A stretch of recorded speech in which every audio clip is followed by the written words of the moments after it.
નમસ્કાર મિત્રો, મારું નામ વીરુભાઈ આહિર। આજે હું અને રામસિંહભાઈ ચોખંડા એક એવા ખેડૂતની મુલાકાતે આવ્યા છે કે જેની બાજુની અંદર કેપી એનર્જી દ્વારા એક મોટું વિન્ડ ટાવર ઊભું કરવામાં આવ્યું છે। આ ખેડૂતના ખેતરથી 50 ફૂટ જ માત્ર દૂર છે। આ ખેડૂતની સહમતિ લીધી નથી। અહીંયા 15 જેવા મકાનો છે। આ મકાનો પણ 100 મીટરથી અંદર છે। અમુક મકાન તો ખાલી 70 મીટર દૂર છે। તો એક પણ લોકોની આ લોકોએ સહમતિ લીધી નથી। તો શું આ લોકોને કાયદો લાગુ નથી પડતો? અને જોવા જેવી વાત તો એ છે કે આ ખેડૂત દ્વારા મામલતદાર સાહેબશ્રીને વારંવાર રજૂઆત કરી, 2 મહિનાથી અરજી કરે છે, છતાં તંત્ર આ ખેડૂતની વારે આવતું નથી। આ અધિકારીઓ શું કરવા માંગે છે? આ લોકોની જ્યાં સુધી બ્લેડ જતી હોય ત્યાં સુધી આજુબાજુમાં જે પણ ખેતરો હોય એમની સહમતિ લેવી પડતી હોય છે। તો આ સહમતિ વગર ઊભું કેમ થઈ ગયું એ મોટો સવાલ છે।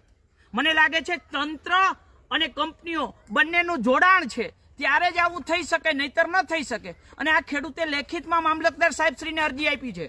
મેં કાલે ફોન કરીને પણ કીધું છે સર્કલ સાહેબને, પણ આ લોકોએ કોઈ પણ જાતનો જવાબ આ ખેડૂતને આપ્યો નથી। એનો સીધો અર્થ છે કે આમાં ક્યાંક એ ભાગબટ્ટાઈમાં જોડાયેલા હોય છે। અને હવે તો અમને તંત્ર ઉપર ખૂબ રોષ છે, કારણ કે આ અમારી અરજીનો એ જવાબ નથી આપતા। અને 2 દિવસની અંદર મામલતદાર સાહેબને કહું છું કે આ બધા જ ખેડૂતને લઈ અને હું તમારી સામે ઉપવાસ ઉપર બેસી જવાનો છું। શું આવું ચાલે?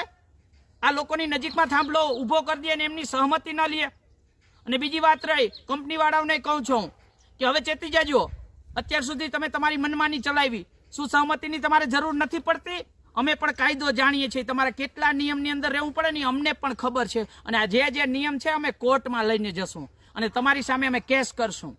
જોઈએ છીએ હવે શું થાય। આ ખેડૂતોને ન્યાય અપાવવો એ જ અમારી ફરજ છે। શું એવું તમને લાગે છે ખેડૂતોને કઈ ખબર નથી પડતી? અરે ખેડૂતોને બધી ખબર પડે છે, પણ તમે ધાક ધમકીથી ડરાવી અને આવું બધું કરી જાવ છો। શું તમારી ફરજ નહોતી ખેડૂતની સહમતિ લેવાની? આ એમની ખાતેદાર જમીન છે। અધિકારી મિત્રોને પણ કહું છું કે ખાલી 60 ફૂટ છેટા આ ખેડૂતનું ખાતેદાર ખેતર છે, તો શું સહમતિની જરૂર નથી પડતી? પડે છે, પણ ક્યાંક ને ક્યાંક મિલ્લી ભગત છે।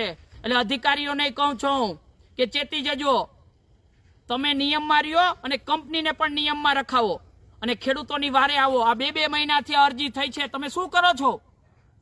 કંપનીનો ફોન આવે એટલે સીધા ખબ ધોઈડા આવો છો। ખેડૂતની વહારે કેમ નથી જતા? એ બિચારા નાના અને ભોળા છે એટલે હું લઈને આવું છું મામલતદાર સાહેબ પાસે ખેડૂતોને। જોઈએ છે હવે શું થાય। જય જવાન, જય કિસાન।